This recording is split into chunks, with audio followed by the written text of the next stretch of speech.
Et bonjour à tous, bienvenue sur le podcast de Franjo, podcast épisode très spécial parce qu'on a ni plus ni moins que Dieudonné Mbala, c'est ça? Tout à fait. Ça va? Ouais, impeccable. Belle présentation. Belle présentation. Alors je vais quand même petite mise en contexte parce que c'est important de le dire. J'avais fait un podcast avec Elie Semoun il y a quelques mois. On a publié, on a du coup eu un message de ton équipe pour un droit de réponse parce que il semblerait, j'y connais pas grand chose, que légalement on soit quand même un peu obligé d'accorder une réponse. Tout à fait, c'est la loi. C'est la loi.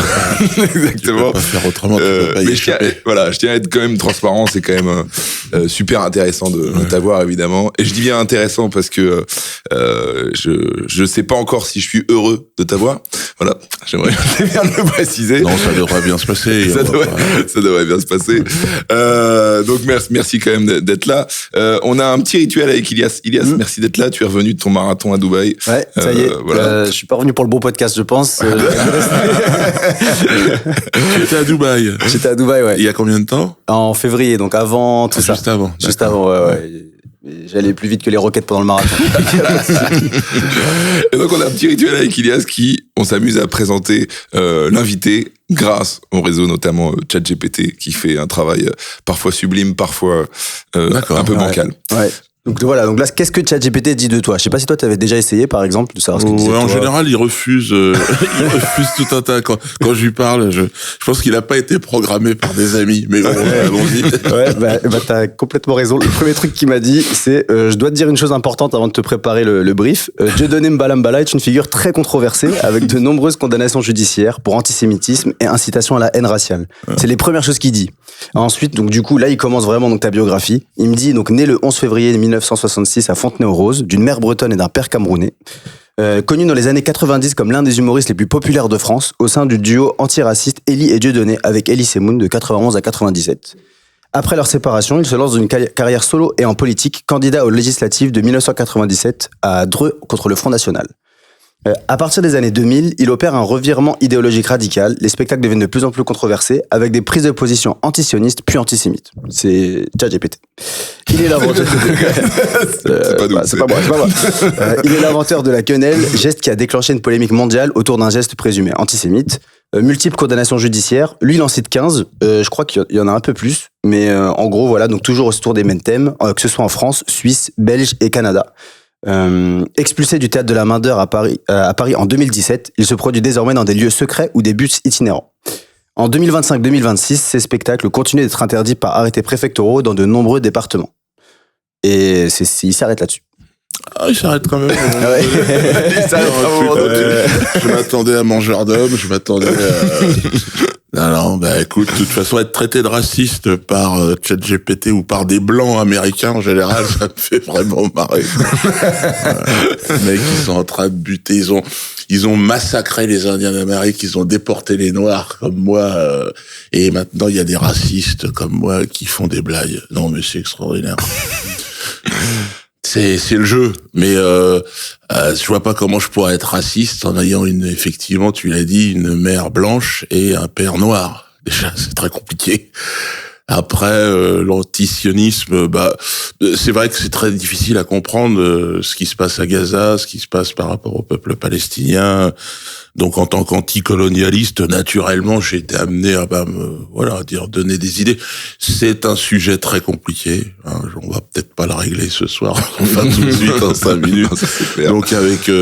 Donc c'est compliqué. Voilà. Alors peut-être que j'ai été à un moment donné peut-être porté par un courant qui aujourd'hui d'ailleurs on voit bien qu'ils s'affrontent. Je pense que le rôle de l'artiste, c'est plutôt d'essayer de trouver un chemin d'apaisement dans tout et c'est pas simple, surtout sur ce sujet-là. Alors moi, mon idée, c'était de faire un spectacle comique avec un humoriste iranien que je connais bien et un humoriste israélien. Et voilà, le projet est toujours un projet là. Disons que ça va devenir de plus en plus compliqué et en même temps de plus en plus urgent de faire un truc dans ce genre-là. L'idée, c'est de faire jouer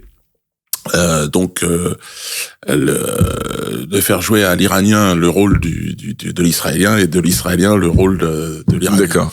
en étant le plus caricatural possible, et on est sur, voilà, et en faisant rire par l'outrance de la caricature. Je crois que t'es toujours dans des sujets un peu légers, ça fait plaisir. Non, mais là, ouais, mais c'est, en fait, c'est là où il y a le plus de lourdeur ou de plus de tabou qu'il faut essayer quand t'es un humoriste qui essaye de faire ça convenablement, d'aller chercher le rire sur ce fumier qui est celui de la guerre, du conflit et de tout ça. Donc voilà mon idée à moi. Bon, mais du coup, moi, en regardant tout ce que t'as fait, parce que je t'avoue, je sais depuis un moment que tu viens, j'ai refait tous tes spectacles. À quel moment tu t'es dit là, justement, je vais rire de choses graves, à tel point que finalement, tu te mets en danger et du coup tu mets parfois ta carrière entre parenthèses. Ma carrière, je suis très fier de ma carrière. Moi, je suis peintre maintenant. Et j'invite les gens à aller regarder mes peintures sur artadministratif.com, puisque je détourne des arrêtés préfectoraux. Oui, on en parlera tout à l'heure, mais oui. Mais non, mais pour dire que non, ma carrière, non seulement j'en suis fier, mais elle me ressemble. Après, je ne me voyais pas du tout avoir une carrière. J'ai fait du cinéma, j'ai trouvé l'univers complètement détestable. J'ai même fait de la sur télévision. Le film de Chabat. Là, c'était un copain. Alors, dès que tu t'amuses et tu déconnes avec des amis, c'est beaucoup plus sympa, quoi, évidemment. Chabat, je l'aime beaucoup, mais je sais pas s'il s'est amusé dans sa vie à faire de la télé. Après, il a fait ce film super, incroyable. Je crois qu'il s'est vraiment marré. Valérie Lemercier aussi, elle riait bien. Mais le problème, c'est que tu fais des compromis avec ceux qui financent ce divertissement, et que à la fin, moi j'ai commencé, on a le même âge que Pierre Palmade, tu vois. Quand même pas la même carrière. Alors je sais pas s'il a réussi sa carrière, je sais pas où il en est dans sa carrière, mais moi ce que je veux dire, toi t'es venu en voiture déjà, je pense que lui il peut plus trop se déplacer en voiture. Là. Enfin, moi j'ai un bracelet électronique, lui il n'en a plus. Moi j'ai tué personne, mais bon, encore une fois, j'ai fait des blagues qui sont pas passées, et ce qui est certain, c'est que c'est un métier qui broie, c'est un univers qui Palmade en est l'exemple le plus flagrant, quoi. C'est un petit mec de province de Bordeaux qui débarque et qui se laisse happer par un système complètement fou. Donc une carrière, je sais pas trop ce que c'est, si ce n'est la mienne. Et la mienne, je suis assez content. Je fais des peintures qui s'arrachent maintenant. Tu regrettes pas, quoi. Je suis à la retraite. En fait, moi, ma question, c'est que parfois, moi, en tant qu'humoriste à une échelle évidemment différente, parfois, je me pose la question entre dénoncer des choses qui, pour moi, ça me tient à cœur, mais en même temps, je me dis, ça va peut-être pas plaire à des gens. Et il y a un moment, il y a un choix où tu te dis, bon, est-ce que je vais là-dedans et du coup, j'ai des problèmes entre guillemets, et toi, t'en as eu quand même beaucoup, oui. Ou alors, est-ce que je reste entre guillemets mainstream, mais je continue à vivre de ça. Tu vois, il y a eu un choix à un moment. Est-ce que t'as des regrets ou tu t'es complètement OK avec comment ça s'est déroulé? Disons que j'ai commis des erreurs, j'ai fait des fautes, comme tout le monde. Après, je les assume parfaitement. C'est-à-dire que je suis très content de là où j'en suis aujourd'hui, parce que je te dis, je suis chez moi, alors, par la force des choses, avec un bracelet électronique, incarcéré à domicile, mais je fais des peintures. Et je peins donc sur ces arrêtés, et c'est devenu une passion. Et j'ai fait 4 expos à Paris, et ça s'arrache. C'est-à-dire que les collectionneurs, je gagne plus d'argent en faisant de la peinture qu'en remplissant des zéniths, tu vois. Et donc je me dis, bon, au-delà de l'argent, hein, c'est extraordinaire d'en arriver là, parce que si t'avais pas mon parcours, t'aurais pas eu d'arrêté. Si t'avais pas eu mon parcours, t'aurais pas eu le succès que j'ai dans la peinture. Parce que chaque toile, c'est une page d'histoire numérotée, tamponnée. Moi, mes œuvres sont signées par l'actuel ministre de l'Intérieur. Donc c'est absolument unique. Et ça, je le dois à quoi? Je le dois à mon histoire. Je le dois à rien. Enfin, je suis à la fois spectateur et acteur de ça. Tu fais rire les gens, c'est le plus beau métier du monde. Ça, je crois. Bon, après, je mettrai la peinture. Après, franchement, et tout au fond on va dire de la comédie, je mets les carrières politiques, voilà, et puis les journalistes, voilà, qui sont les plus mauvais, quoi. Ouais. C'est vrai que d'ailleurs c'est marrant parce qu'on t'a confondu avec un homme politique. Ça veut bien dire que la frontière est mince entre un homme politique et un humoriste parfois. Et je parle de ça parce que tu sais très bien pourquoi. Parce que là dernièrement il y a eu les fichiers Epstein qui sont sortis et on a voulu t'arrêter en tant qu'homme politique. En tout cas dans les mails qui sont avérés réels, hein, parce que plusieurs vérifications. Peut-être je peux donner un peu de contexte. Ouais, je veux bien. Donc il y a un mail du 20 décembre 2013 de Ariane de Rothschild, une banquière française, qui exprime son indignation à Epstein après avoir vu une vidéo de toi où tu qualifies où apparemment tu aurais des propos sur les juifs et l'argent, et elle qualifie tes propos d'outrageants et elle s'inquiète du nombre de vues. Et donc 20 décembre 2013, ça coïncide à peu près avec ce qui s'est passé avec l'affaire, donc Manuel Valls et tout ce qui s'est passé en France et tout ça. Donc beaucoup de gens se posent des questions. Là il y a une vraie question, c'est est-ce que il y a une corrélation ou pas?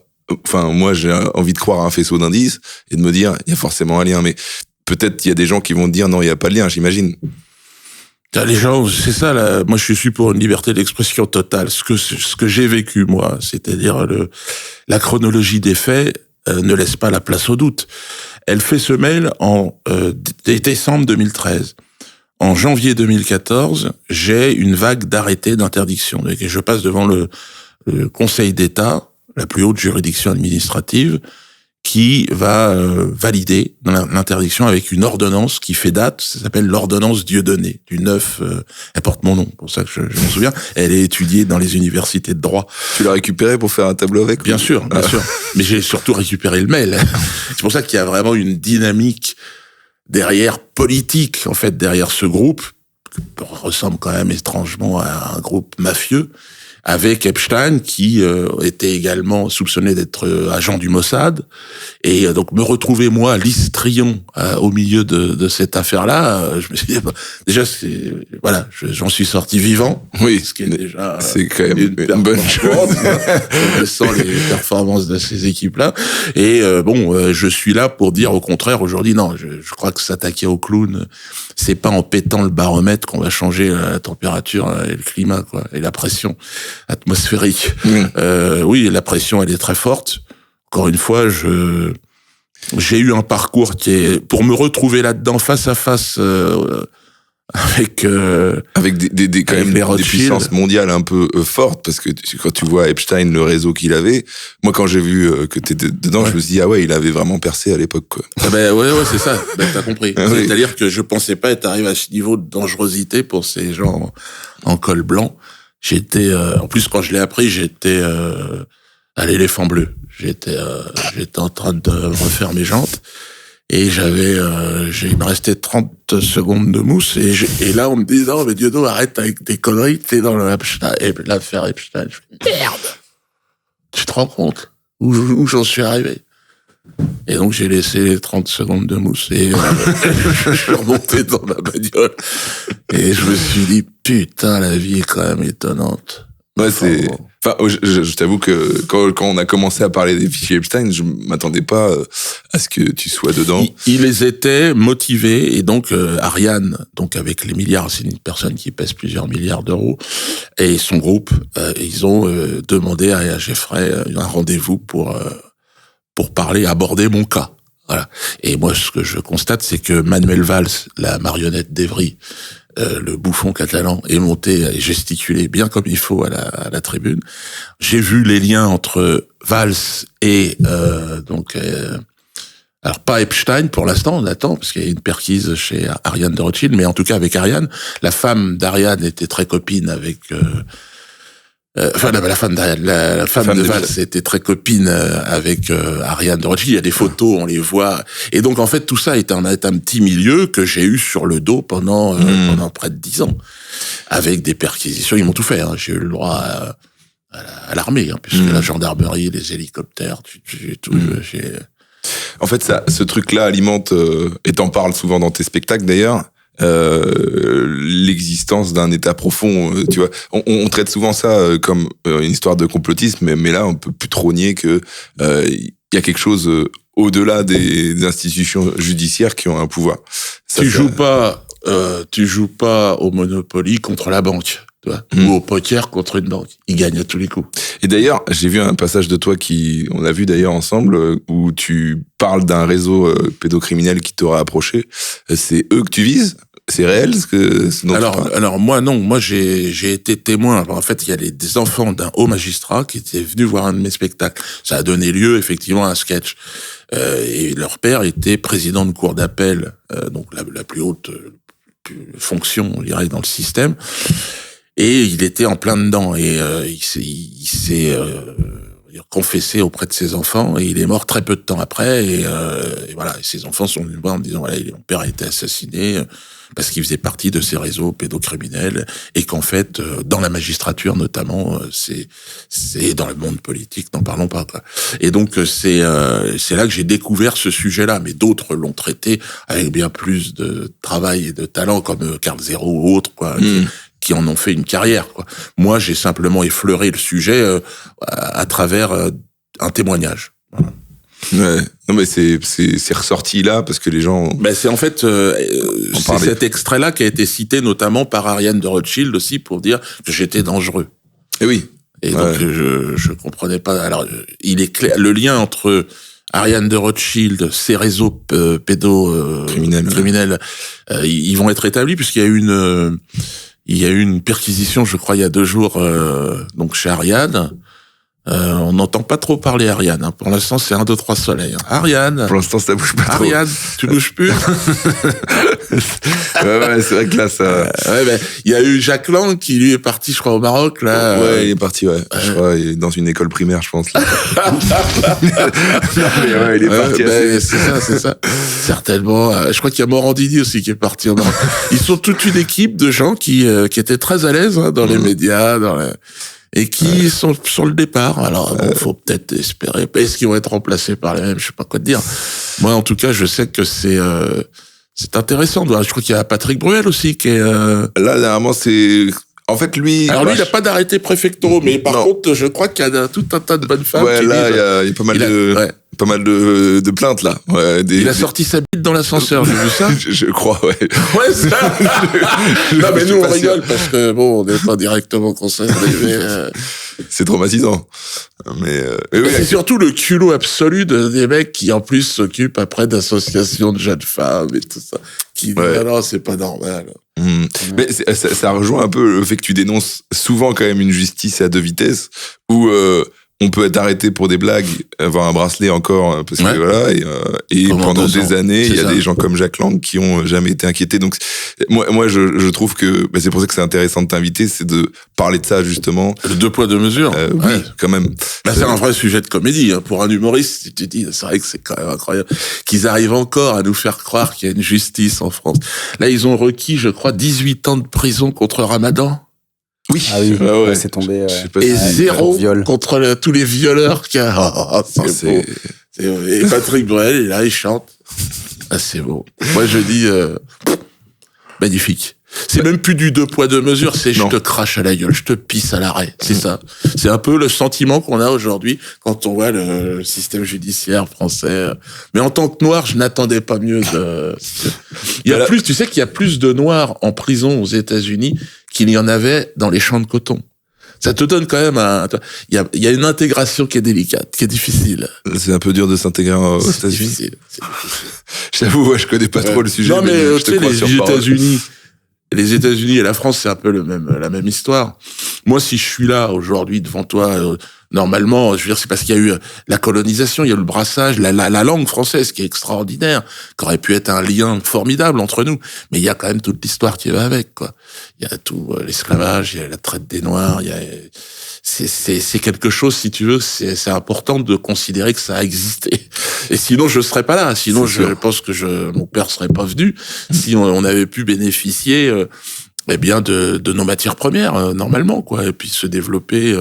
Donc, c'est un pays de voyous, de voleurs, les États-Unis, la France, et qui nous parle maintenant de bienfaits de la colonisation. Oh, c'est magnifique. C'est extraordinaire. Par contre, il n'y a pas eu les bienfaits de l'occupation allemande. Non, ça n'a pas été... ça s'est mal passé. Mais pourquoi? Parce que, encore une fois, c'était des Blancs qui s'en prenaient à des Blancs. Là, dans l'affaire Epstein, pourquoi tout d'un coup, il y a un scandale planétaire? Parce qu'il a des petites blondes aux yeux bleus.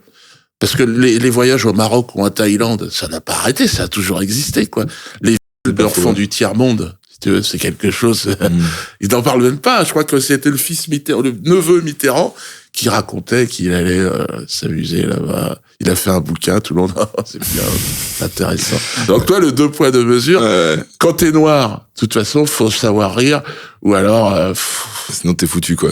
Ou alors tu te laisses piéger dans le piège de la violence et contre toi-même, les drogues, les machins, ou alors... Mais ça a été un sujet intéressant dans tout ce que j'ai vu. On y reviendra tout à l'heure. Ouais. C'est qu'il faut quand même que je revienne à la fonction première de ta venue. Tu voulais un droit de réponse à Elie Semoun. Donc j'ai isolé quelques extraits du podcast qu'on avait fait avec Elie Semoun. C'était ici. C'était là, ouais, exactement. Et qui d'ailleurs s'est très bien passé, hein, l'épisode avec Elie Semoun. Je remercie d'être venu encore, Elie, parce que c'est quelqu'un d'adorable. Et donc on voulait revenir sur des choses. Voilà, il y a 2 extraits que j'ai isolés. Parce que Dieudo, il avait fait une blague sur les chocolats en disant... De toute façon, Elie Semoun, il remplit plus. Même si on donne des chocolats et des invitations, il y a personne qui vient. Il va dire, on voit les chocolats. Et cette vieille vanne est encore, parce que les fans de Dieudo, c'est des durs. Et je reçois plein de trucs comme ça. Et en fait, j'ai envie de leur dire à ces gens-là, moi, je vous invite, hein, si vous voulez. et venez voir ce que je fais. On est complètement dans l'esprit de ce qu'on faisait avant. Et c'est vrai que je suis aussi politiquement incorrect que lui, le racisme en moins, mais c'est exactement pareil. On fait la même chose tous les deux, encore. Magnifique. Voilà. Donc tu voulais répondre précisément à cet extrait, évidemment, puisque t'es quand même accusé de racisme, et c'était bien de revenir là-dessus. Ouais, parce que je veux dire, Elie qui donnerait des cours maintenant, c'est extraordinaire que moi je serais raciste et lui ne le serait pas. C'est-à-dire que lui il dit le racisme pour moi. Non mais Elie, enfin. Elie, ça n'a pas de sens. Je veux dire, je vais pas, je peux difficilement répondre parce que plus il avance dans cette direction-là et plus effectivement les gens viennent lui dire t'es vraiment un ringard. Et je me souviens d'Elie, il avait une peur, c'était Jean Lefebvre. Il voulait pas finir comme Jean Lefebvre. Malheureusement, je pense que c'est comme le mec qui a peur, il est en ULM, il doit se poser dans un champ, puis il y a une moissonneuse, il faut surtout pas puis en fait, il est attiré par donc c'est un nouveau Jean Lefebvre et je dirais aigri. Alors que Jean Lefebvre était juste alcoolique à la fin. Et donc c'est terrible parce que c'est évidemment que Elie me dit le racisme en moins, parce que qui a dit ça? Qu'un blanc comme lui vienne me dire que je suis raciste? Qu'est-ce qu'il a raconté sur les Noirs, lui? Quelle blague il a fait? Mais c'était pas raciste.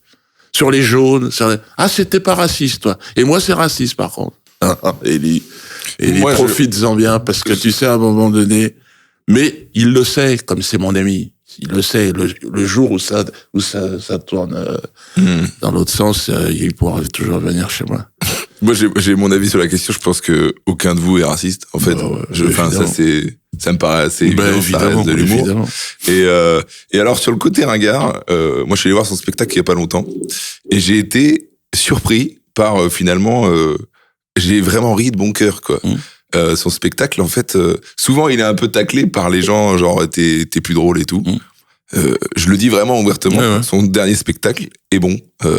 Tu vois, je sais pas si un jour tu le verras, mais... Non, mais j'irai peut-être le voir, je vais voir. De toute façon, c'est le problème de mon bracelet électronique. Oui, c'est ça. Mais moi, je sais qu'il a un potentiel humoristique qui est énorme, Elie, hein. Après, je trouve que l'écriture est pauvre. Jusqu'à présent, c'était pauvre. Il a toujours eu des auteurs, de toute façon. Puis il a du mal à se renouveler. Maintenant, peut-être que, quand il dit, c'est politiquement incorrect. Non, Elie, tais-toi, t'es pas politiquement incorrect. Politiquement incorrect, aujourd'hui, t'es devant les tribunaux. Il y a pas de politique.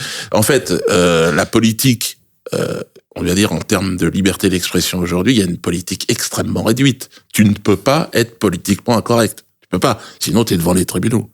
Et pas devant les tribunaux, Elie. Donc, mais j'ai l'impression que vous pouvez pas dire les mêmes choses. Tu vois, j'ai l'impression que Toi, t'as un passif qui fait que si tu disais ce qu'il disait maintenant en spectacle, ça passerait moins, tu vois, actuellement. Donc, il y a un côté où, quand même, quand j'ai vu son spectacle, je dis, il va quand même assez loin. C'est peut-être ça qu'il appelle par politiquement incorrect. Ouais. C'est peut-être le côté, c'est pas accepté par les gens de manière générale qui vont se. Non, mais moi, c'est mon ami. Donc, je sais qu'il a un vrai potentiel, mais quand il dit politiquement incorrect, il se rend pas compte du monde dans lequel on est. Ça n'existe plus. C'est fini, Elie. C'est pas parce, tu vois, aujourd'hui, un humoriste, il est là pour mettre le doigt sur quelque chose, sur les nœuds, sur les tabous. Enfin, c'est comme ça que je l'imagine, moi. Et donc, le politiquement incorrect dont il parle, ce serait d'être un peu comme le bouffon qui est à la cour du pouvoir, du roi, et puis qui se met en risque. Il a jamais été en risque. Il est pas en risque avec son spectacle, Elie. C'est pas, moi, enfin, je l'ai pas vu. Donc, peut-être. Encore une fois. J'irai le voir avec plaisir. D'ailleurs, si c'est possible, si j'ai l'autorisation. Mais tu peux faire ça, faire passer ça pour un truc de travail, peut-être, pour ton métier. Je sais pas. Ouais, s'il me fait un courrier pour le juge d'application des peines, je dis voilà, on envisage avec Elie de refaire un sketch, mais il faudrait que j'aille voir son spectacle pour voir si. Mais comme il m'a dit que c'était politiquement incorrect, je sais pas si vous avez accepté. D'ailleurs, c'est marrant que tu dises ça, parce que justement, c'est l'extrait d'après que je voulais te montrer. Il faut pas leur répondre, évidemment, mais. Là, je suis en train de le faire, mais venez voir les spectacles, venez voir comme c'est plein, venez voir comme c'est drôle. Mais bon, c'est compliqué, ça sert à rien. Ouais, mais c'est vrai que j'entends, et moi aussi, en tant que fan de Dieudo, et du duo qu'on avait, je rêverais de remonter sur scène avec lui, vraiment. Hein. C'est vrai que quand je tombais sur cette affiche. Voilà, et on parlait de l'affiche ensuite où vous étiez en SS et en KKK, t'avais vu cette affiche. C'était prémonitoire, en fait, et je pense qu'effectivement, il y avait, on aurait un rôle important à jouer dans l'apaisement. Moi, c'est ce que je lui ai dit depuis un petit bout de temps, mais si on le fait pas, c'est qu'il a peur. Il a peur parce qu'il y a quand même, on l'a vu, c'est pas du complotisme que de dire que j'ai eu quand même sur le dos, Epstein, moi, j'ai eu le réseau, la banque Rothschild. C'est pas Elie, c'est pas une imagination de ma part. Donc je sais bien qu'il a rien à voir avec cette mafia, Elie. Je le sais bien. Je n'ai jamais fait l'ombre d'un amalgame. J'ai jamais dit voilà, non, Elie est un ami. Epstein, non. Ah bah non. Ça, c'est pas un ami. Et d'ailleurs, il est dans tous les mails qu'on a découverts, il y a une négrophobie extrêmement puissante. C'est-à-dire qu'il est très raciste et que dans toutes les jeunes femmes qu'il a abusées, il refusait les noirs. Donc c'est positif. Ça vous a servi. Des trucs qu'on a. On n'a pas grand-chose. Mais ça, au moins, il nous aimait pas. Et alors peut-être pour nettoyer, peut-être après. Oui. Il devait y avoir vraiment des dégueulasseries. Mais on sait même pas 10% de ce qui s'est passé sur ces îles, ces trucs, c'est une dinguerie, quoi. Ouais, on parle de choses qu'on peut pas imaginer, ouais. D'élevage d'enfants, de sacrifices, enfin bon, des trucs, je crois qu'on n'est pas profilé pour comprendre, en fait. Mais l'argent rend fou, hein, quand t'as tout cet argent-là, peut-être, un mot. L'argent, le pouvoir, je pense que ça fait au bout d'un moment, quand on veut toujours plus, peut-être qu'on sait pas quand s'arrêter. Mais est-ce que l'argent, c'est pas le pouvoir? Oui, c'est lié, forcément, hein. Je crois que c'est l'argent qui est au-dessus même. C'est ça. C'est-à-dire que Macron, c'est un ancien salarié du groupe Rothschild. Voilà. Ouais. Donc est-ce qu'ils placent pas leur, et moi, dans mon cas, Valls, c'est incroyable, la carrière. Il est maire d'Evry, il va devenir ministre de l'Intérieur et Premier ministre. Et il est poussé par qui? Par quoi? Par comment ça se passe? Qui prête de l'argent à la France? Faut s'interroger. Quand la France dit on va faire on va demander de l'argent. À qui? C'est pas à moi. Pas à toi. Pas à moi nous, par les impôts, on donne, mais on prête pas. Non. Ils prennent, en fait. C'est autre chose. C'est-à-dire que ce que t'as, c'est à eux. Mais, il y a des gens au-dessus, ils peuvent pas prendre. Et d'ailleurs, pourquoi ils peuvent pas leur prendre? Alors là, ils ont perquisitionné le groupe Edmond. Je sais pas si vous imaginez, c'est la première fois dans l'histoire que cette banque fermée, qui cultive la discrétion, la police fait toc-toc, rentre, prend les ordinateurs. Qu'est-ce qu'ils vont trouver? Parce qu'il y a quelqu'un qui met 5-6 millions ou 10 millions en espèces. C'est bien qu'il explique peut-être d'où ça vient. Ouais, c'est sûr. Donc là, tous ceux qui avaient mis leur argent dans le groupe Edmond de Rothschild... Ils sont en PLS, ouais. Ouais, pour situer ça, effectivement, il y a vraiment eu donc une perquisition donc dans les bureaux parisiens donc qui est de Edmond de Rothschild, et on parle donc du coup le nom alors au cœur de l'enquête figure Fabrice Heidan, diplomate de rang intermédiaire détaché auprès des Nations Unies entre 2006 et 2013, puis employé de la banque entre 2014 et 2016. C'est ça. Son nom apparaît dans plus de 200 documents rendus publics par le département de la justice américain, donc les courriels de Epstein. J'ai dit courriel, hein, mais je voulais dire email, bien sûr. Non, mais ça, en fait, ça montre un peu ce que je disais tout à l'heure, c'est que, ce qu'on dit là, c'est que les institutions qu'on voit publiquement, les débats télé, etc., tu te demandes si c'est réel, quoi. Parce que en fait, tu sais que le pouvoir n'est pas là, quoi. Non, mais je rigole parce que ce qui est bien, c'est que je vois chez toi une recherche de vérité, un peu quand même. On nous aurait menti. Je crois qu'on nous a menti. Je veux pas vous êtes plus jeune que moi, il y a de l'espoir. Je crois qu'on nous a menti. On nous a menti, en fait. Mais en fait, pendant longtemps, tout ça, c'était des théories. Tout ça, c'était des théories du complot pendant longtemps. Et là, maintenant, il y a des documents assez factuels avec des sources de plus en plus vérifiées et vérifiables qui montrent que c'est peut-être pas un complot, en fait. En fait, ça paraît lunaire quand tu vois un mail de Bill Gates qui dit, et ça c'est vrai, hein, je vais aller vérifier plusieurs fois parce que je lui croyais pas, qui dit comment monétiser une pandémie. Moi, pendant le Covid, j'ai été un peu une figure du complotisme, entre guillemets, parce que je remettais un peu en question et je me disais, est-ce que tout ce qu'on nous dit, c'est vrai? Est-ce qu'il y a tellement d'argent en jeu? Pour moi, c'est évident que on n'est pas peut-être loin de la vérité. Et là, quand on voit que même dans les fichiers Epstein, il y a Bill Gates qui se demande avec Epstein comment monétiser une pandémie, tu te dis, ah ouais, en fait, peut-être on nous a pris pour des cons pendant un moment, quoi. Et t'as vu, je sais pas si t'as remarqué l'obligation vaccinale, comment elle a été gérée dans les départements d'outre-mer. Les gens ont dit non, on veut pas de ça.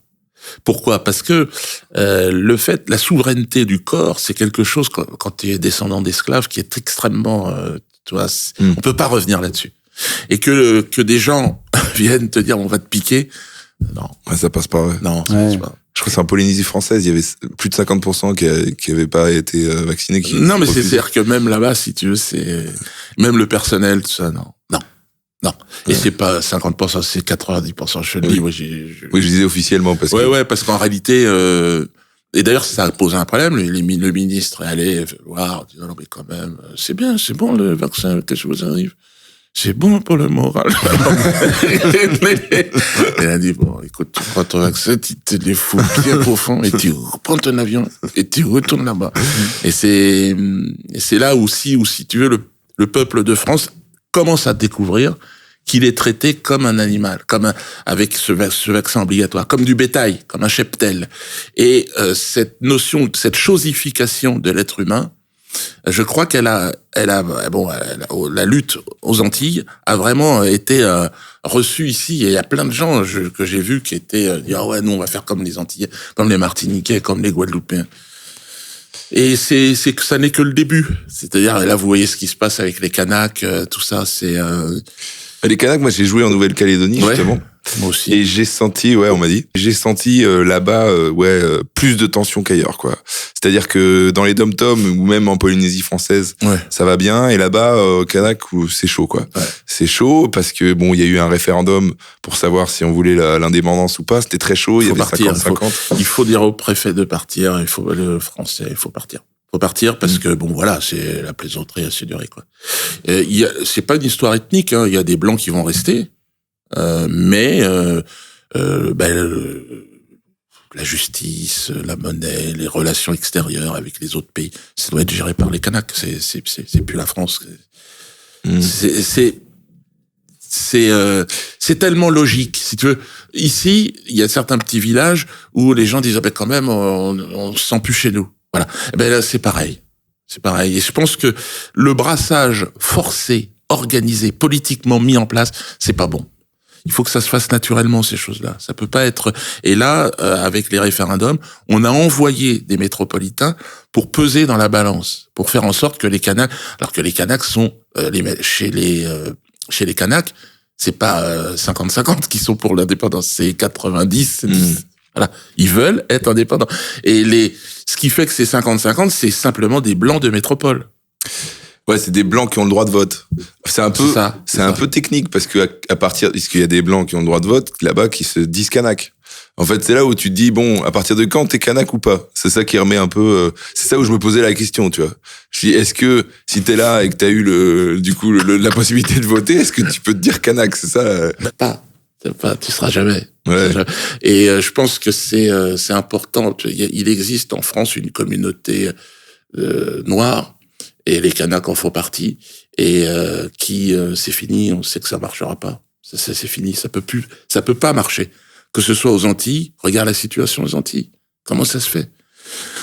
Aux Antilles, t'as une famille béquée, donc descendant d'esclavagistes directs, qui se reproduit en race pure. C'est pas moi qui le dis, c'est eux. Et ils détiennent tout le foncier de la Martinique. Comment ça se fait? Tous les magasins, tous les trucs. Comment ça se fait? Ils ont été subventionnés au moment de l'abolition de l'esclavage. On leur a donné de l'argent. L'État français leur a donné de l'argent. Est-ce qu'on pourrait pas maintenant reprendre tout ça à la France, par exemple, et redistribuer pour que tout le monde puisse... Puis, imagine la famille Göring qui soit aujourd'hui propriétaire de la moitié de la France. Tu vois, tu dirais quand même, c'est pas normal. Faut pas oublier, là il y a le grand-père Hayot, il disait le t'en fais ce que tu veux. Il faut être juste. C'est comme un enfant. C'est facile à mener les ouvriers noirs? Oui. Le noir, c'est comme un enfant. Il faut être juste. On en obtient ce qu'on veut.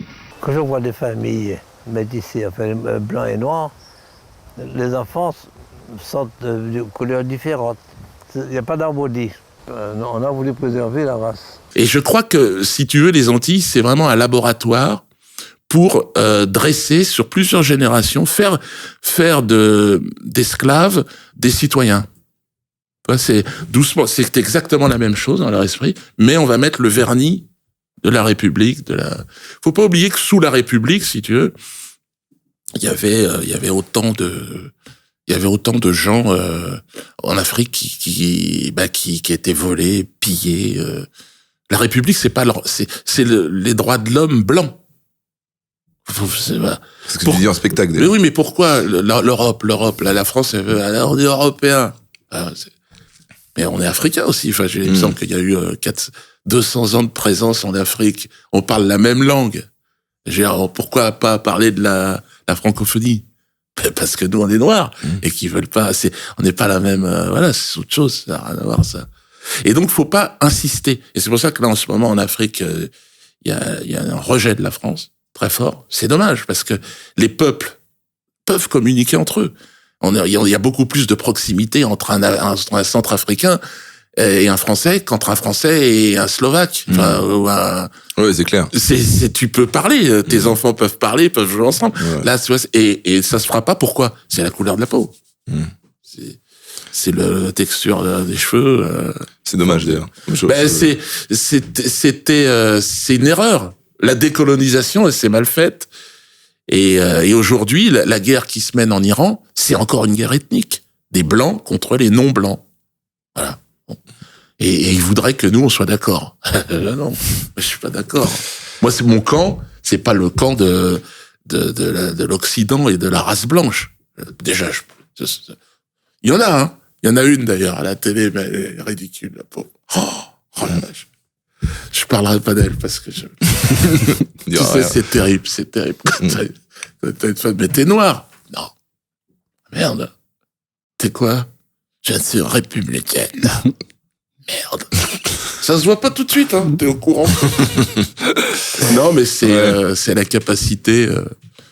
On sent en tout cas dans tes spectacles que tu as été marqué par ça, que tu parles souvent de la concurrence victimaire, etc. Ça a été une grosse partie de ton œuvre finalement. Ah ouais, complètement. Et c'est aussi pour ça que tu as eu des problèmes, hein, parce que t'en parlais et que tu mettais le doigt sur des choses qui dérangent. Alors est-ce que c'est véridique, est-ce que c'est pertinent? C'est pas à moi d'en juger, mais on voit que c'est vraiment un truc qui a été très fort dans ce que tu as fait, quoi. C'est de ce que je suis en fait. Tu vois la différence entre les Coluche, les machins. C'est d'autres histoires. Moi, ils m'ont inspiré. Hein. Attention, les inconnus, Coluche, Desproges, Prévost. C'est des gens qui m'ont donné envie de faire ce métier. Mais j'arrive pas avec les mêmes bagages. Moi, j'ai pas quand tu parles, c'est aussi tes ancêtres qui parlent. C'est d'où tu viens, c'est tes racines. Et moi, elles sont très, très, très profondément africaines. Oui. Parce que j'ai même pas besoin de le dire. Ça se voit. Mais moi, je trouve formidable les gens enracinés. Quand je parle, parce que ma mère est bretonne, avec des Bretons, et je suis super content d'apprendre tout ça, tout ce qui s'est passé. Il y a un lien d'ailleurs entre les deux, avec la magie, les contes et légendes, comme s'il y avait une part de l'imaginaire dans la société qui est très important chez les Bretons, avec les druides, avec cette philosophie ancestrale qu'on retrouve en Afrique. Et donc je sens, mais je me reconnais pas du tout dans cette France-là. Moi, j'aime la France des Gilets jaunes, où là j'ai vraiment trouvé une solidarité incroyable, où il y avait plus de couleur de peau, plus rien.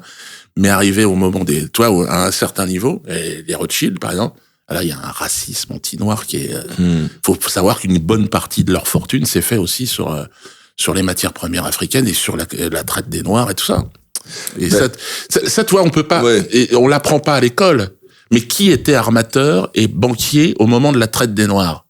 Mais en fait, moi, ça m'intéresse directement. Oui, c'est sûr. Mais je crois que les Rothschild, moi, j'avais regardé un peu parce que c'est un des propos que tu dis.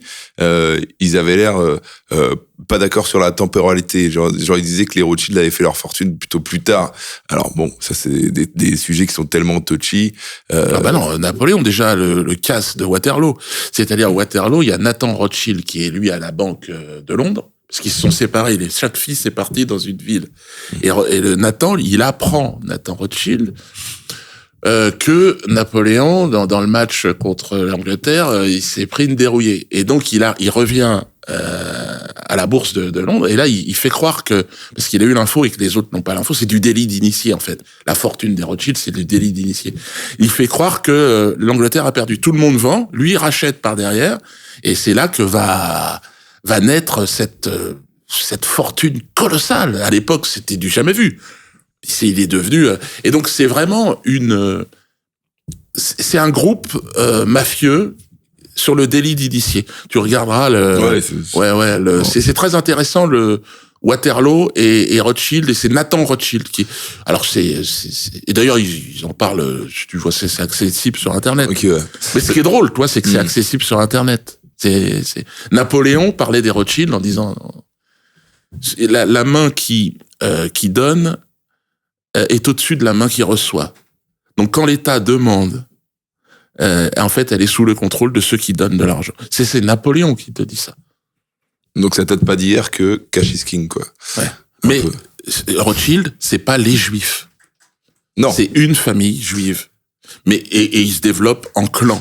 Mais c'est pas, ils n'ont rien à voir avec Élie, avec tout, voilà. Mais c'est d'ailleurs souvent ce que tu dis, et que quand t'es traité d'antisémitisme, tu dis que toi tu pointes du doigt une mafia et pas les juifs de manière générale. Ben évidemment. Et Epstein, il le dit assez souvent qu'il est juif, et c'est au nom de ça qu'il peut baiser des gosses. Et voilà. Mais c'est pas les juifs. Pas tous les juifs. Non. Et heureusement. Oui. Et c'est important de le préciser. C'est comme si tu disais que la mafia en Sicile représentait tous les Italiens. C'est un peu pareil. Donc, t'avais une question. Enfin, si c'était que la mafia sicilienne à côté de la mafia Rothschild, c'est des scouts. C'est pour déconner, quoi. C'est des mecs, des gangs de rue, quoi. Là, on parle de gens qui organisent des guerres, qui sont capables de financer un côté, de l'autre.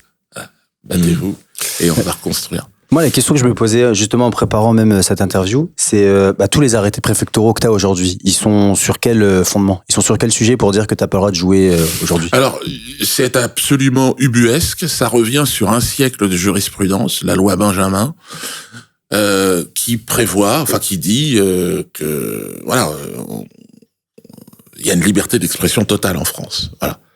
Et moi, en fait, on peut interdire à partir de mon ordonnance a priori. C'est-à-dire que avant que tu t'exprimes, on peut interdire sur une réputation, on va dire oui, mais il dit qu'il va dire ça, mais on pense qu'il va pas le dire. Donc on va l'interdire. C'est hallucinant. C'est-à-dire que je suis, à moi, tout seul avec mon ordonnance, l'arrêt de la liberté d'expression en France. Voilà. Je symbolise ça. Mais d'ailleurs, historiquement, est-ce que t'es le seul humoriste à avoir été interdit de faire un spectacle? T'es le seul, j'ai pas vu d'autres. Ouais. Donc en fait, oui, c'est ça, tu représentes la limite de la liberté d'expression. En France, il y a de liberté d'expression totale, on est tous Charlie. La limite, c'est Dieudonné. Charlie, qui me présente en une avec un cerveau une noisette ou je sais pas quoi, et mon public comme des cafards. Donc, eux, ils ont une liberté d'expression qui est totale. Eux, quelle différence entre eux et moi? Alors, comme ça, je me dis, moi, je suis noir. En fait, je crois que c'est Aimé Césaire qui m'avait dit, rire avec l'histoire, avec la souffrance noire, vous allez déranger du monde. Évidemment. Je préfère que tu fasses du foot, du rap ou de la poésie. Ça, c'est certain. Mais quand tu commences à rire du mec qui t'a fouetté, en disant, c'est tout ce que t'as dans le sac. C'est vrai que je suis pas très à l'aise avec ces blagues-là, ouais. Mais, en fait, je crois que chaque société, toi, je te parlais d'un humoriste iranien, il y a des limites aussi, à l'expression là-bas.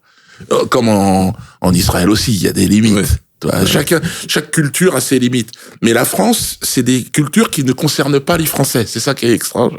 C'est les intérêts de l'État d'Israël. Là, tu dis, merde. Tu sais très bien, en tant qu'humoriste, que tu peux pas commencer à plaisanter. D'ailleurs, la loi te le dit, puisque la loi Guesso est une loi qui quand on me posait la question, je sais plus quand c'était, on me disait, mais toi, tu crois dans les chambres à gaz? Mais c'est la loi. C'est la grande différence avec toute l'histoire du monde entier, c'est que là, c'est une histoire légale. Et ça a changé dernièrement, non? Ils ont pas ouvert justement à tous les crimes contre l'humanité en 2017? Tu peux dire que la traite des Noirs n'a pas existé? Je le dis, moi, regarde, la traite des Noirs n'a pas existé. Aucun problème. Mais est-ce que qui va me poursuivre? Il me semblait que c'était pas juste jusqu'en 2017, mais qu'en 2017 ils ont fait genre un délit pour tous les crimes contre l'humanité. Peut-être je dis la merde. Oui, c'est la loi Taubira qui a été vidée de toute sa substance. C'est-à-dire que les Noirs, on a reconnu que c'était un crime contre l'humanité, mais contrairement à un autre, au seul, il n'y aura pas de réparation. Ah, merde. Mais d'un côté on doit réparer et de l'autre côté on répare pas.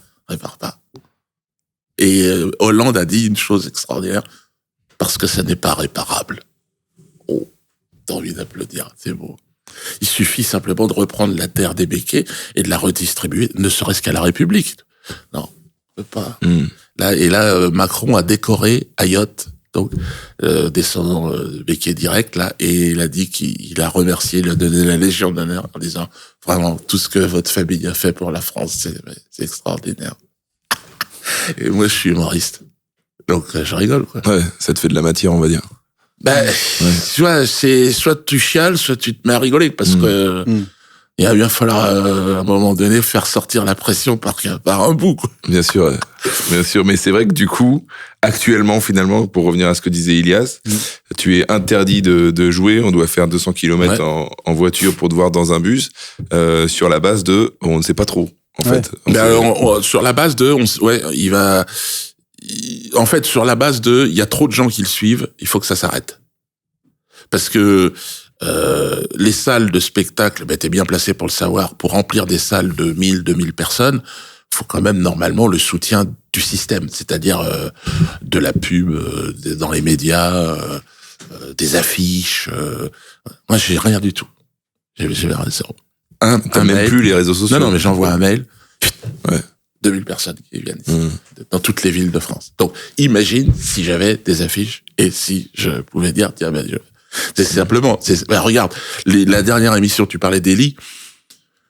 Quand je lui disais, mais t'intéresses plus personne, mais c'est pas ça. C'est-à-dire que on a fait une émission chez Légende. Bon, voilà.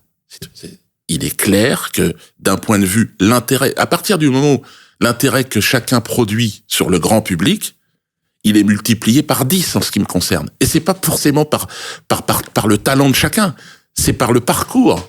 C'est-à-dire que on a envie de m'entendre parce qu'on dit tellement de choses sur moi la curiosité pousse les gens à dire non mais attends, je vais aller le voir, c'est pas possible, c'est vraiment le diable. Tu veux dire en nombre de vues, c'est ça? Oui. Tu as fait plus de vues, je crois que tu as 6,4 millions de vues à l'heure actuelle sur Légende. Et Eli, il en a 600 000 à peu près. Tu vois. Mais est-ce que c'est pas justement parce que tu es moins dans les médias mainstream et traditionnels comme Guillaume Play, par exemple? Alors, c'est possible, mais moi je pense aussi qu'il y a une lassitude avec le temps. Et que je pense que l'intérêt du public, c'est quelque chose qui se travaille par le travail. Ouais, c'est que plus tu travailles, en fait, c'est jamais acquis. Et bon, moi je pense que j'ai emprunté une voie assez singulière où je suis le propre cobaye de mes expériences. Et en termes d'histoire, dans le monde de l'humour, je fais partie de l'histoire de cet exercice, parce que c'est moi qui ai fixé les limites. Voilà. Ouais. Et j'ai aussi une endurance assez remarquable pour certains. Alors que pour moi, elle est naturelle, puisque je fais ce que j'ai à faire, quoi. C'est mon métier de cœur. Maintenant, c'est la peinture. Parce que la peinture, c'est encore plus libre. Là, je vois pas comment ils vont m'interdire mes expositions. D'ailleurs, on peut acheter du Dieudonné. Ça coûte combien une toile de Dieudonné? Alors moi, j'ai commencé, je savais pas. J'ai commencé il y a pas tellement longtemps. Hein, et alors mes toiles, au début, tu sais pas. Tu sais. Donc j'avais mis, on savait plus 1500 €. Alors, et puis on a tout vendu. Ouais. Donc deuxième expo, on est monté à 4000 €. Troisième expo, 10 000 €. Et là, je suis sur une séquence avec le mail, donc Epstein. Et là, on s'envole. C'est-à-dire là, c'est 30, 50, 20, 30, ouais. 30. Et donc c'est pour ça que je te dis, pour moi, c'est un nouveau métier. Ouais, oui. Et en fait, j'ai 60 ans, donc je pourrais pas en faire non plus des tonnes. Donc c'est limité, t'as pas un nombre de... Oui, c'est-à-dire que j'ai en plus, c'est numéroté, ouais. C'est co-signé par un préfet, c'est de l'art administratif. Je lance en plus un nouveau genre, une nouvelle école, comme les impressionnistes, les cubistes. Il y a maintenant l'art administratif. Il y a une jeune femme d'ailleurs, Kyria, qui est une paysanne, qui était artiste, et à qui on a interdit, je sais pas, enfin, on lui a imposé des vaccins, elle ne voulait pas, donc la préfecture lui a envoyé une lettre, un arrêté, et donc elle l'a fait sur mon modèle. Elle l'a fait, donc c'est un courant qui est en train de se mettre en place, une école. De créer un courant de peinture. Ouais. Et mais c'est intéressant parce que c'est une page d'histoire. Chacune de mes œuvres, en fait, est une page unique d'histoire. C'est-à-dire que c'est l'histoire de la censure, de l'interdit. Mais c'est pas une posture artistique, moi. C'est la réalité. Et en plus, c'est plutôt joli. Tu peux mettre ça dans ton salon sans honte. Donc voilà. Au début, c'était un peu de la merde, mais maintenant, ça commence à être pas mal. Ouais, c'est. Et ce qui est ouf, c'est vu que c'est numéroté. Quand on n'aura plus, faut que tu refasses une tournée. Non, parce que là, avec les mails, par exemple. Ah, tu fais des mails? Non, les mails Epstein. Oui. Ben, je fais aussi des séries avec des choses qui sont en dehors des arrêtés. Tu vois. Là, c'est plus trop de l'art administratif, quoique c'est considéré que Ariane de Rothschild est au-dessus de l'administration, ce qui est tout à fait cohérent. Et donc, je reste dans cette école de l'art administratif et je suis. En fait. Ce qui est drôle, c'est que jusqu'à présent, il y a quelques personnes qui étaient intéressées, puis là, en fait, ça fait boule de neige. Parce qu'il faut savoir que, sur le plan fiscal, une œuvre d'art, elle est défiscalisée.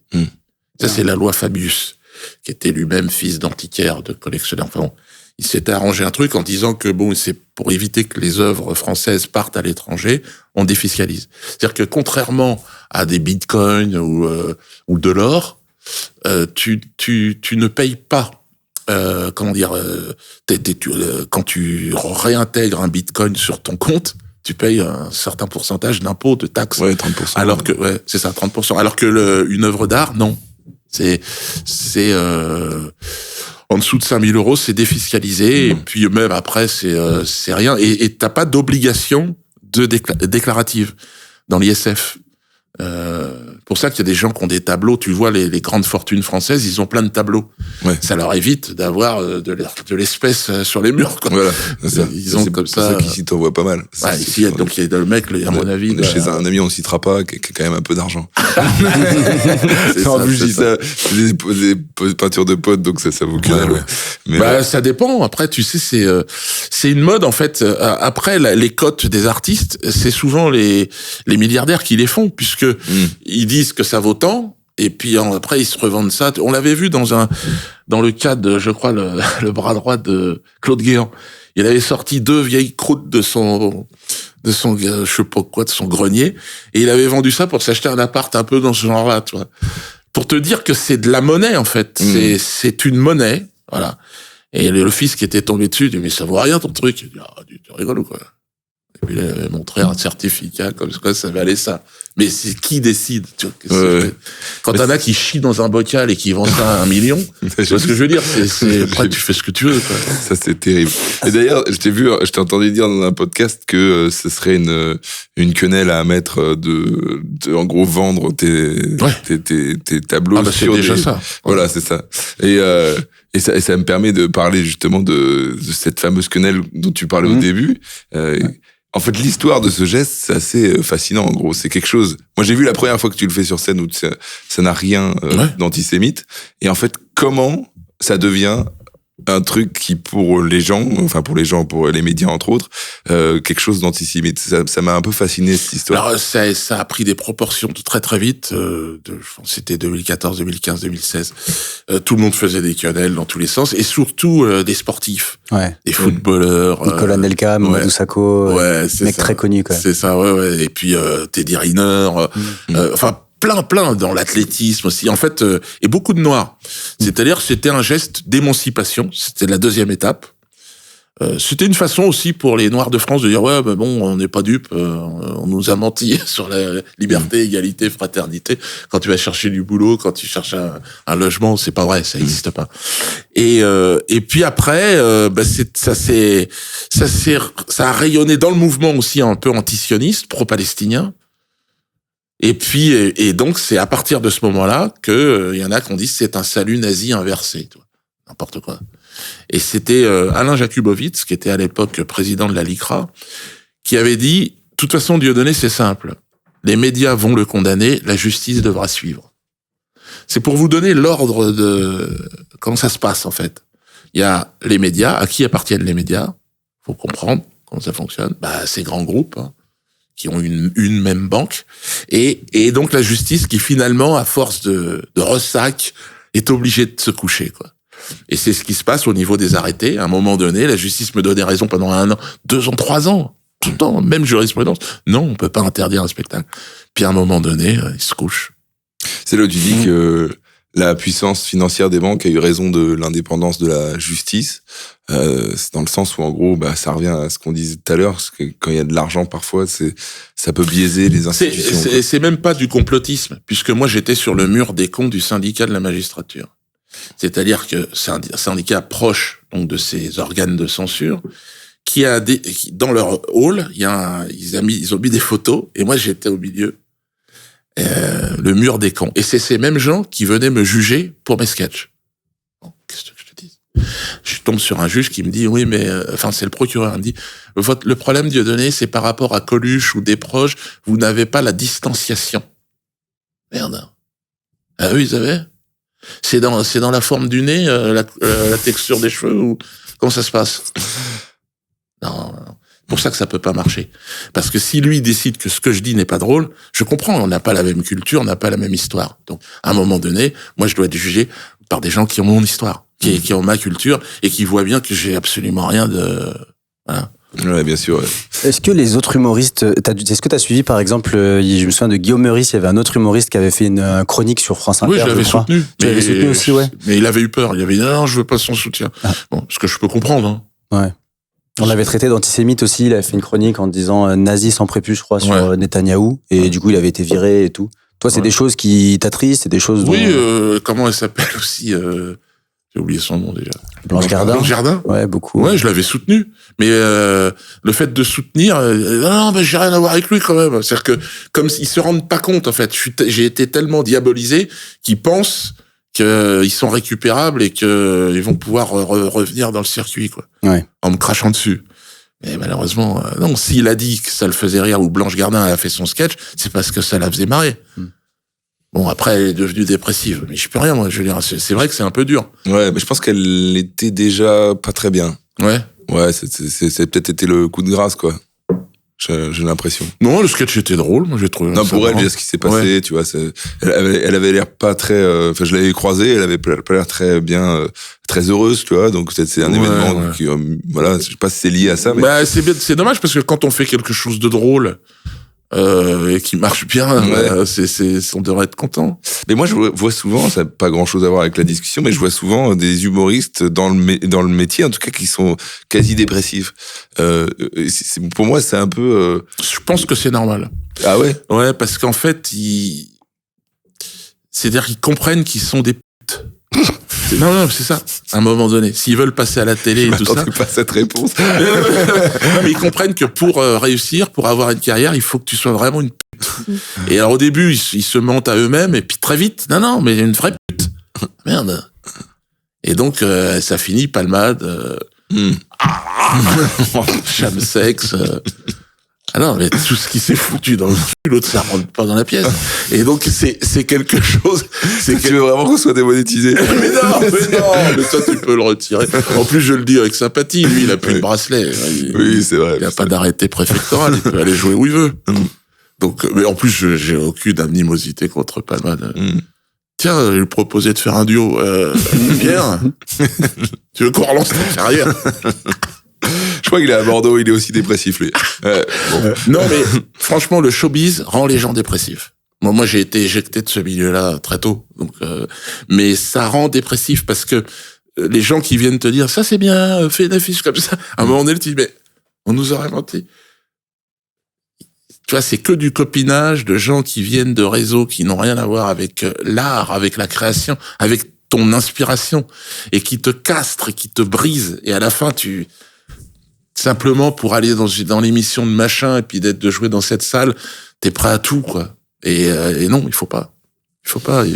Il faut continuer à leur dire non, ce métier-là, de toute façon, il est porté par les gens du peuple qui viennent avec leur histoire, leur création, leur puissance comique. Et c'est ça qu'il faut laisser. Et c'est pas comme ça que ça marche. C'est malheureusement, je vois. Il y en a beaucoup qui, d'ailleurs, ils viennent me voir, des jeunes comiques, en me disant, tu vois, tu m'as inspiré, merci, tout ça. Je dis, ouais, on fait un selfie. Non, mais, mais en fait, ils ont tellement peur parce qu'il y a tout ce qui va autour. Ils veulent faire du cinéma, ils veulent être dans le game, ils veulent être dans le, mais vouloir faire du cinéma, c'est être employé par une entreprise, une industrie. Renseigne-toi qui est au-dessus. Là. Est-ce que tu veux travailler pour lui, par exemple? Est-ce que ça t'intéresse? Et après, on s'étonne que le cinéma français, c'est de la merde. C'est normal. Ça devient de la merde parce que c'est plus comme avant. C'est plus des équipes de gens créatifs qui veulent faire rire les Français, qui rient entre eux. Non. C'est quelques mecs qui ont du blé et qui, en boîte, en discothèque, voilà. En fait, c'est moins axé sur la création et vraiment l'art, comme tu dis, oui. c'est plus un business que de l'art maintenant, quoi. Il y a plus de créativité sur Internet, où là, les gens, devant leur caméra, ils se mettent, il se passe un truc. Ben, on a une grande liberté sur Internet. Ouais. Tu vois, si on était avec un média, tu serais pas là. Enfin, c'est triste à dire, mais oui. Ouais, c'est vrai. Mais en même temps, les médias, ils sont plus là.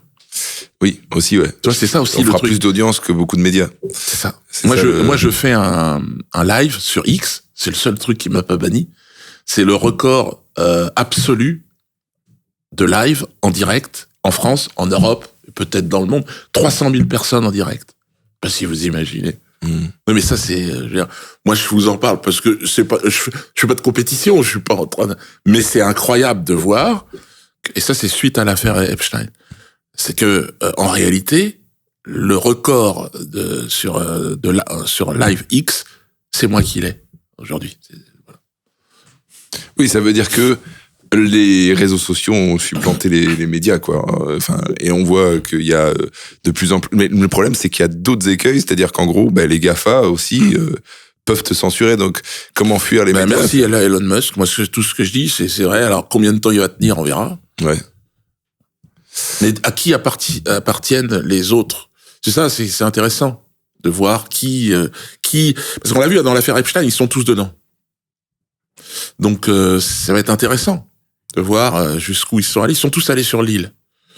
À part, même Musk, je crois. Enfin, je sais pas, peut-être pas. En gros, Musk, je veux venir et faire la soirée la plus wild, la plus sauvage. Enfin, je sais pas comment ça se traduit. Mais il n'y a pas de preuve comme quoi il serait véritablement venu. Alors peut-être il a dit ouais, je vais venir et qu'il est pas venu, tu vois. Un peu comme nous dans le showbiz quand on t'invite à une émission. Ouais. Tu dis oui, j'arrive. C'est un peu pas. On sait pas. Alors on a peut-être qu'on en saura plus. Mais le showbiz, moi, j'ai jamais vraiment fait partie de ce truc-là, mais j'ai quand même un peu. Et au début, c'était surtout Ellie qui s'occupait de cette partie-là. Et j'ai détesté ça. Tout de suite, ça pue la merde. Je sais pas, les relations humaines, je me sens beaucoup plus à l'aise avec les gens du peuple. Beaucoup mieux. C'est plus direct, j'aime pas. Et puis ils sont prêts à se mettre des coups de couteau dans le dos. C'est sauvage. C'est rustique, c'est sauvage, et puis c'est uniquement basé sur les intérêts. Mais c'est très faux, en fait. Ouais. Et, enfin, moi, j'ai du mal j'aime beaucoup privilégier l'authenticité, tu vois. Et c'est vrai que quand on voit qu'il y a des médias, qu'il y a des présentateurs, des télés, beaucoup d'argent, tu sens que tout est biaisé, en fait. Et moi, j'ai, comme toi, beaucoup de mal avec un milieu où tu sens qu'il n'y a pas de vérité. Moi, j'ai pas pu du tout. Et aujourd'hui, je t'assure, quand je les vois tous, je les ai tous côtoyés, tous connus. Je les vois, je les trouve tristes. Et moi, j'ai pas eu un parcours facile. Je me suis pris des patates dans la gueule, mais ça va. Et je sens que ce que je donne à mes enfants, l'héritage que je laisse, c'est cohérent. C'est cohérent avec ce que je suis, quoi. Je vois que ça s'anime. Il y a un délai de temps, Caroline. Est-ce que tu dois partir à cause de ton bracelet à un moment précis? Tu nous dis quand tu dois partir? Il est 24. Ah ouais, encore 5 minutes. Encore 5 minutes? Ouais. Écoute, si tu as quelque chose que tu voudrais dire, profiter pendant ces 6 minutes, qui te tient à cœur. Non, mais c'était super, là, de parler de ce showbiz, dire aux jeunes, essayez de vous développer par vous-même, en fait. N'attendez rien du système, parce que ce système-là, il est pas là pour vous aider. Il est là pour vous utiliser, pour vous presser et pour vous détruire. Il va vous détruire. Et Palmade, c'est vraiment l'exemple type. On a le même âge, on a commencé en même temps. Mais tous les autres, ils ont l'air plus présentables parce qu'ils sont mieux maquillés, on va dire. Mais derrière, c'est pareil. Ils sont détruits. Et je vois les gens de ma génération, quand ils parlent et tout ça, ils sont tellement dedans, ils sont tellement dans un truc, on ne sent plus. Ce que je voyais quand ils étaient jeunes et quand ils ont commencé, c'est cette flamme, quoi, que forcément j'ai pu garder un peu parce que le bracelet me réveille tous les matins. Je fais quand même, il vibre le matin. Non, mais je le regarde, tu vois, et je me dis finalement, je fais vraiment mon travail convenablement, quoi. Et je suis pas dans ce milieu-là. Je fais pas partie de ça. Mais il y a des gens formidables. Encore une fois, il y a plein de. Moi, j'adore les artistes, j'adore les humoristes. De manière générale, j'adore les artistes. Je trouve que c'est formidable. Mais je les plains parce qu'ils ont vendu leur âme pour la plupart. Et que c'est la seule chose qu'on peut pas acheter. C'est la seule chose, on peut pas tricher avec ça. C'est ce que j'ai envie de dire, même si notre métier c'est de tricher en permanence, puisque tu joues des personnages, tu peux pas quand même tricher sur ce que t'es en dehors de la scène, quoi. Il faut pas tricher. Et je pense que ce milieu-là t'entraîne trop dans la triche, dans le mensonge, dans l'alcool, dans les abus, dans toutes ces saloperies, quoi. Et c'est ce que je dirais aux jeunes artistes.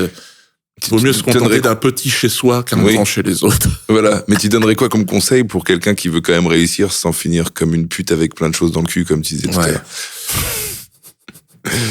Peut-être, je sais pas. Ou alors, vas-y avec des choses dans le cul déjà. Non, mais je sais pas. Non, mais si tu veux de toute façon collaborer avec ces grands groupes, ces grands trucs, tu peux pas gagner. Tu peux pas. tu peux pas jouer. En fait, regardez la nature. Moi, j'habite dans la nature. La nature, elle exprime cette liberté. Je veux dire, tu le vois dans un bourgeon au printemps. Là, on y est. Tu le vois partout. C'est pas. Il faut sortir de l'industrie. Il faut revenir à quelque chose de plus naturel, de plus artisanal. Et je pense que voilà, moi, dans mon parcours, mais j'en vois plein d'autres. Hein, Molière. Il a été chassé aussi à un moment donné. Il était avec sa roulotte. Moi, j'ai un bus. Bon, j'ai changé un peu. Mais on est sur la distance. T'es quand même mieux. Parce que dedans, je les vois. Ils ont tous des problèmes de drogue, des problèmes de tension, enfin, ils vont pas bien. Ils ont de l'argent, ils ont des belles bagnoles. Ils payent pas au resto. Mais il vaut mieux payer son resto. Vaut mieux faire ça. Puis ça va bien se passer parce que le public va venir. Alors que là, le public ne vient même plus. Enfin, on est loin du temps des tontons flingueurs, ou des vrais mecs, tu sentais, même Depardieu, il a connu cette époque où les gens se marraient, ils s'amusaient. Ils s'amusent plus. Et donc, ils nous amusent plus. Et, dans les petits cabarets, les petits cafés-théâtres, il y a encore des gens qui s'amusent. C'est eux qu'il faut aller voir. Parce qu'ils ont la flamme. Ah, tu fais encore un spectacle? Oui, alors le fil d'Ariane. C'est combien? C'est le 17e, 18e spectacle? Plus? Mais j'ai le record absolu. T'as combien de spectacles? Moi, j'en ai compté 23. J'ai 25 maintenant. Je crois qu'il en manque, ouais. Donc, 25, 26. mais alors tu refais des spectacles, t'es pas devenu peintre à temps plein. Si, alors je fais encore, j'ai mon bus, donc, et puis je suis invité chez des gens, je fais des spectacles, il faut aller sur mon site Diodosphère, là. Il y a toutes les dates. Je le mettrai en commentaire pour les gens qui n'aiment pas Diodo, parce que Dieu sait qu'il y en a, quand même. Parce que, évidemment, je mettrai le lien pour aller voir l'œuvre de Dieudonné, pour que les gens puissent se faire leur avis tout seuls. Même ceux qui m'aiment vraiment, venez voir, je suis pire que ce que vous imaginez. Donc, aïe. On a droit. Coupez. Mais en tout cas, oui, le fil d'Ariane, c'est suite au mail d'Ariane de Rothschild. J'ai fait un spectacle, Le fil d'Ariane. Ça me paraissait, l'idée était jolie. Et puis, voilà, je tire le fil d'Ariane et j'arrive à certaines conclusions. Mais conclusions humoristiques. Qu'on a évoqué là un peu. Un petit peu, on a survolé. D'accord, donc ok. Donc on peut acheter de l'art administratif avec Dieudonné et aller voir le prochain spectacle. On sait pas où, dans un bus, on va voir. Faut aller voir sur ton site. Là où je serai autorisé. Voilà, où tu seras autorisé. Là où Ariane de Rothschild n'a pas d'emprise. Donc au Bénin ou au Cameroun. Non.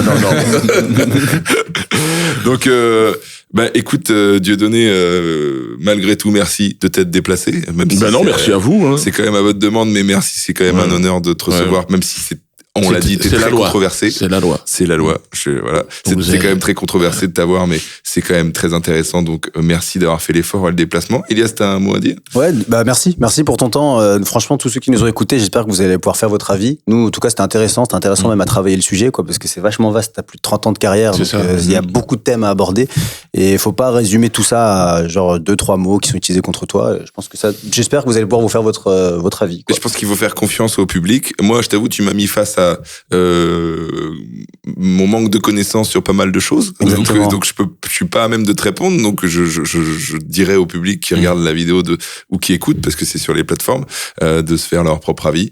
Merci en tout cas d'avoir parlé franchement comme à ton habitude. C'est ce que t'as fait toute ta carrière. Ça t'a valu plein de choses bien, plein de choses un peu moins bien.